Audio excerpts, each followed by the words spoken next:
Chère lectrice, vous n'avez pas été nombreuses à nous écrire ce mois-ci. Mais c'est normal, c'est le tout premier numéro de l'histoire sans moustache.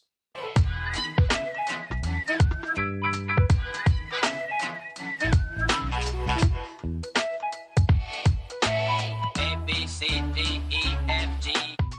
Alors, chère Sidonie, pour commencer, non, pas d'inquiétude quant à la couleur de tes menstruations, qui ne sont pas censées être bleues, mais peuvent varier dans un camailleux de couleurs qui va du rouge au marron.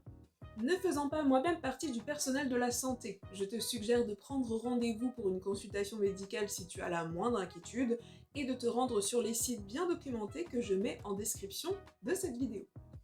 Maintenant, pourquoi avoir représenté les règles avec un liquide bleu sur les protections périodiques? Eh bien la réponse la plus évidente est les règles, c'est tabou. Et j'utilise bien le présent car c'est pas encore gagné cette histoire. La première fois que la couleur sang a été montrée sur une protection périodique dans une publicité à la télévision française ne date que de 2019. C'est la marque Nana qui a lancé les hostilités après avoir fait une campagne sur les réseaux sociaux en 2018 pour expliquer, puisqu'apparemment il y avait besoin de clarifier les choses, que les femmes saignent et que, quelle que soit leur origine sociale, le sang, ce n'est pas bleu. Cette publicité de 2019, intitulée Viva la vulva, a quand même reçu plus de 1000 signalements au CSA pour la faire interdire. Et le CSA a jugé que cette publicité qui présentait l'intimité féminine de façon artistique était totalement décente, en lien avec le produit, et ne dégradait pas l'image de la femme, il ne l'a donc pas censurée. Wouh!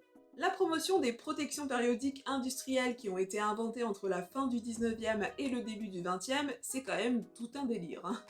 Le premier succès des ventes de protection périodique industrielle a eu lieu dans les années 1920-1930 aux États-Unis. Alors pourquoi je précise industriel? Parce qu'évidemment, les femmes n'ont pas attendu d'avoir du pouvoir d'achat pour trouver des solutions à cette évacuation de leur endomètre.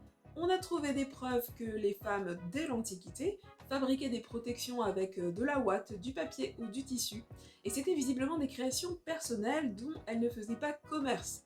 Eh ben oui, parce que si au XXIe siècle l'évocation des règles fait bondir les quidams, eh bien imagine à travers l'histoire. Mais je vais y revenir.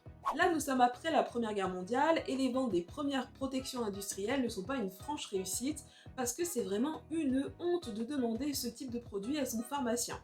Les officines ont tenté de trouver des combines, par exemple tu pouvais venir déposer ton paiement discrètement dans une jarre au bout du comptoir, glisser discretos dans ton sac une petite boîte noire marquée avec une croix, sans avoir aucune interaction avec qui que ce soit.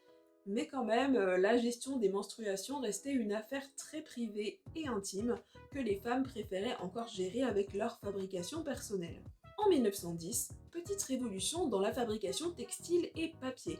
L'entreprise Kimberly-Clark commercialise le cellucoton, une fibre 5 fois plus absorbante que le coton et moins onéreuse. Pendant la Première Guerre mondiale, ils vont fabriquer en masse des compresses pour soigner les millions de blessés du front européen, mais à l'arrêt de la guerre, ils vont se retrouver avec un énorme stock à écouler. Et là, idée de génie pendant le brainstorm. Mais qui a donc besoin d'absorber du sang régulièrement et est la cible préférée des commerciaux depuis l'invention des grands magasins? Mais la femme, évidemment! Ils vont donc créer une protection périodique sous la marque Kotex. Bon, on est sur une première invention, c'est donc une protection qui est une bande épaisse de cellulose qui se fixe avec des épingles à nourrice dans la culotte ou qui s'attache à deux lanières reliées à une ceinture. Bon, c'est assez rustique pour nous, mais pour l'époque, c'est déjà pas mal. Le grand problème réside dans la promotion. Parce que entre les tabous et la société puritaine américaine, il va falloir slalomer. La première idée est de faire du storytelling, en affirmant que cette invention n'est pas la leur, mais celle des braves infirmières de guerre qui se servaient dans les stocks de compresses chaque mois et auraient grandement kiffé leur performance. La deuxième idée, c'est de faire un packaging sobre et discret. La troisième est de créer une campagne de pub soft dans les magazines féminins en mentionnant à peine la fonction du produit, ce qui ne va pas les empêcher de faire quand même un petit peu scandale. Et puis la dernière idée, c'est de prétendre que la fabrication maison des protections périodiques n'est pas hygiénique et indigne d'une femme moderne, et que rien ne vaut un produit industriel pour se maintenir en bonne santé. Bienvenue dans l'ère de ce qu'on va nommer les protections hygiéniques. Et c'est intéressant de faire un parallèle un siècle plus tard, car malgré un tabou persistant, la parole est quand même plus ouverte. Les couleurs choisies pour le packaging des serviettes aujourd'hui est plutôt flashy.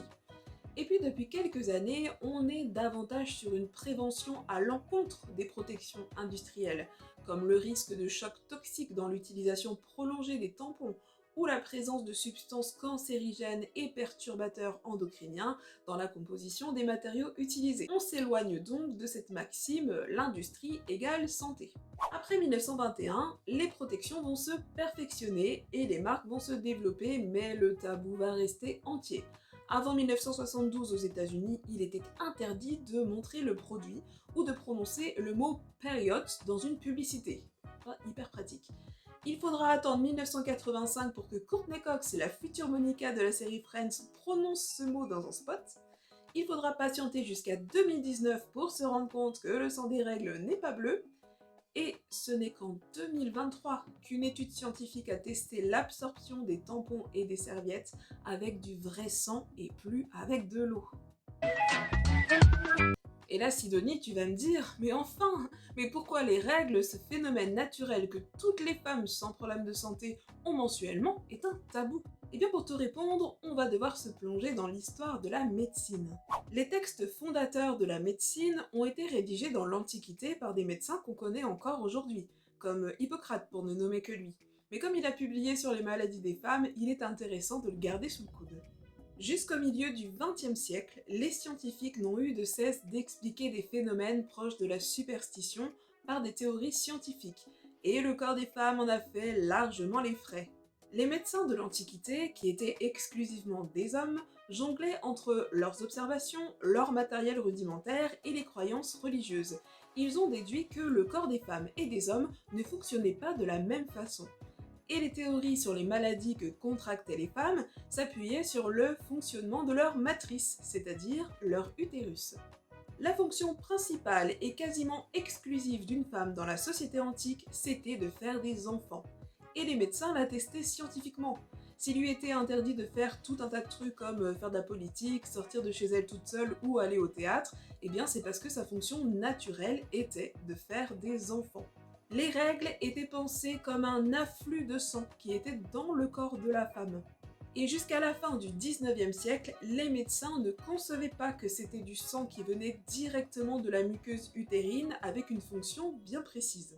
Selon Hippocrate, la chair et le ventre des femmes étaient différents de ceux des hommes. C'est pourquoi elle avait du sang en trop qu'elle devait absolument expulser au risque de s'auto-intoxiquer.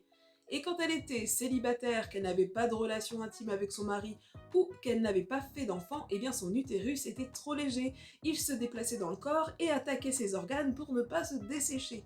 Ainsi que le col utérin qui pouvait se tourner vers le corps, évacuer les menstruations à l'intérieur et empoisonner la femme.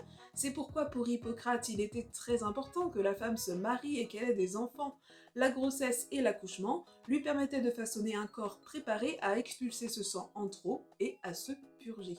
Pendant des siècles, les médecins vont penser que les règles étaient une évacuation des impuretés de la femme. En s'appuyant sur des théories religieuses et scientifiques, on va prêter tout un tas de super pouvoirs maléfiques à cette sécrétion féminine. Encore au XXe siècle, on pensait qu'une femme qui, à ses règles, pouvait faire tourner le vin, noircir le sucre, faire pourrir une viande ou faire mourir un essaim d'abeilles rien qu'en le regardant.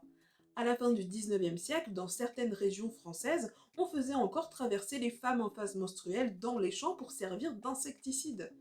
Et à la même époque, des scientifiques vont même affirmer que ce n'était pas du vrai sang et qu'il contenait du poison comme de l'arsenic. Pour nombre de médecins entre l'Antiquité et le milieu du XXe siècle, les règles sont donc une maladie. Certains vont même établir que c'est une maladie déclenchée par la société, car ils sont persuadés que dans les temps anciens, eh bien, les femmes n'avaient pas besoin d'avoir leurs règles parce qu'elles enchaînaient les grossesses et elles n'avaient pas besoin d'avoir d'autres activités que d'être mères.